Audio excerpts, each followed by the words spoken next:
Conform. Conform. Conform. So, let's talk about the verb conform. It's a very useful word to know in English, and it can be used in both formal and informal contexts. The part of speech is a verb, which means it tells us an action that someone or something does.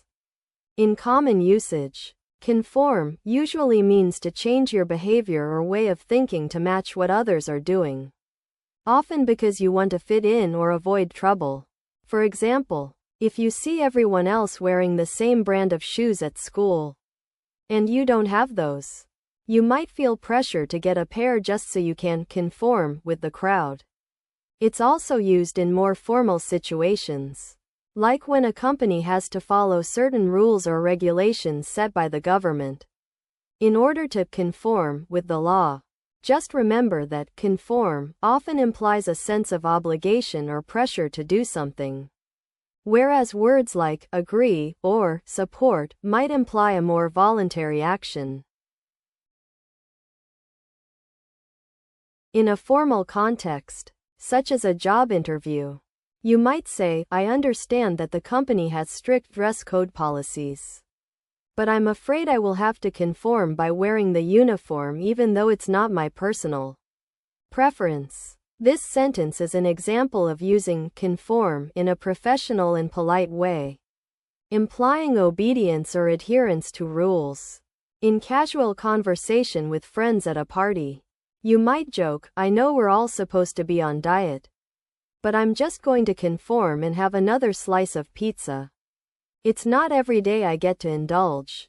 This sentence is an example of using conform in a humorous and relaxed way, implying surrendering to temptation. In a business or academic context, such as writing a research paper, you might write, in order for the new marketing strategy to be successful, we must conform to the changing consumer habits and adapt our tactics accordingly. This sentence is an example of using conform in a technical and objective way, implying alignment with data or facts. So you're trying to figure out what conform means. Well, think of it like this.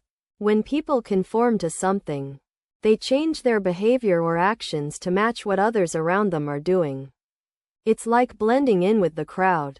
And often this happens because someone wants to feel accepted or part of a group. Main characteristics of conforming include fitting in, following rules or norms that might not be your own choice, and being influenced by others' opinions or behaviors. You can also think of similar concepts like obey or submit, but those words often have stronger connotations of authority or power dynamics at play. In terms of how it's used, people conform in all sorts of situations. It might be at school, with friends, or even just trying to get along with coworkers. The key idea is that someone gives up their own way of doing things for the sake of being accepted by others. Contemporary. Contemporary. Contemporary.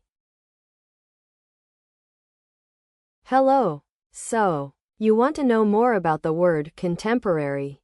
Well, it's an adjective that means related to the present time, modern, or current. In common usage, people use this word to describe things like art, music, literature, and ideas that are popular now.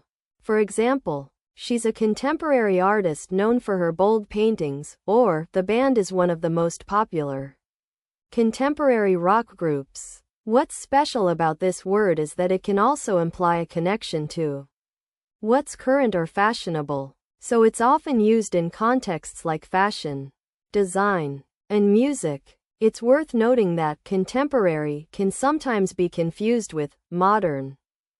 But while both words refer to the present time, modern typically implies something new or innovative, whereas contemporary focuses on being relevant or popular right now. In a formal setting, You might say, the museum's contemporary art exhibit features works by some of the world's leading artists, pushing the boundaries of modern expression. Context. This sentence is suitable for an academic or cultural institution's brochure, where the tone needs to be sophisticated and informative. For a casual conversation, you could say, I'm really into contemporary music right now. Have you listened to that new album by Billie Eilish? Context. In this example, the word contemporary is used to refer to recent or current music trends, fitting for a chat with friends over coffee. In a business or academic context, you might say, the company's contemporary approach to sustainability has resulted in significant cost savings and improved brand reputation. Context. Here, contemporary refers to something up-to-date or of the present time, suitable for a professional report or presentation where accuracy and precision are crucial. So you want to know about contemporary? That's actually a pretty cool word. Essentially, when we say something is contemporary, we mean that it belongs to the present time period, the era in which we live. Think of all the things around us today: music, movies, fashion, technology. They're all part of this modern age.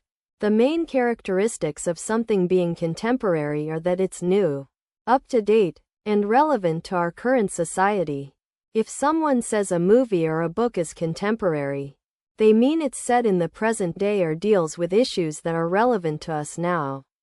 In terms of similar concepts or synonyms, you might also hear words like modern, present day, or current used to describe something that's part of this modern age.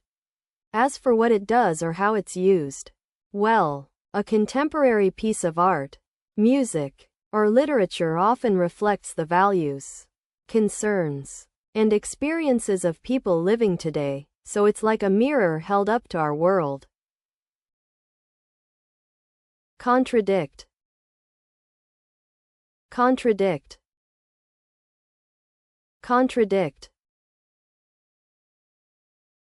So, let's talk about the word contradict. As a verb, it means to say or show that something is untrue or opposite of what someone else has said or done. For example, the witness contradicted the suspect's alibi. Here, the witness is saying that the suspect's excuse doesn't make sense. In everyday usage, people often use this word when they're discussing a topic and one person says something, but another person thinks it's not accurate or true. It's also commonly used in arguments or debates where someone needs to challenge or disagree with what the other person has said. One important thing to note about contradict is that it implies that the statement being challenged is false or opposite of what's expected. If you're just saying something different, you might use words like agree, disagree, or contrast.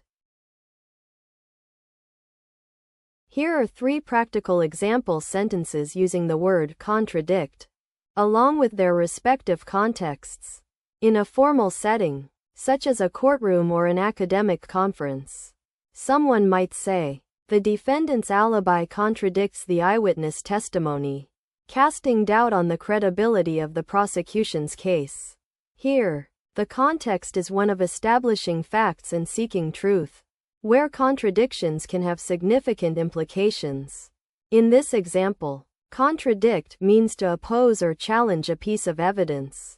In a casual conversation with friends, someone might say, I told my friend I was going to the movies at 7 p.m. But when they asked me what time we were meeting up afterwards, I had to contradict myself and say I wasn't actually watching a movie. In this context, contradict is used more informally to indicate that someone's previous statement has been challenged or disproven. Here, it simply means to disagree with oneself. In a business or academic setting, such as a meeting or a research paper, someone might say, the new data contradicts our initial hypothesis and suggests that the market trends are shifting more rapidly than we anticipated. In this example, contradict is used in a more neutral tone to indicate that an unexpected outcome has arisen.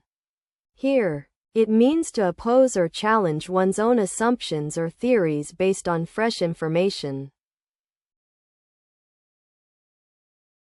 So, you want to know about this concept that helps us figure out when two statements or ideas don't quite match up? Well, let me explain. When we say that something is contradicted by another statement, it means that the second one directly challenges or goes against what was said first. It's like if someone told you they were going to be at a party tonight and then later said they couldn't make it. The two statements don't fit together. Mainly, we use this concept when we want to highlight the difference between two ideas that can't both be true at the same time.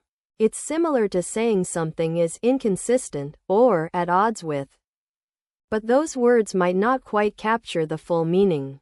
What it does is help us identify and address situations where our assumptions or expectations don't match up with what's really happening, so we can make more informed decisions and have a clearer understanding of things.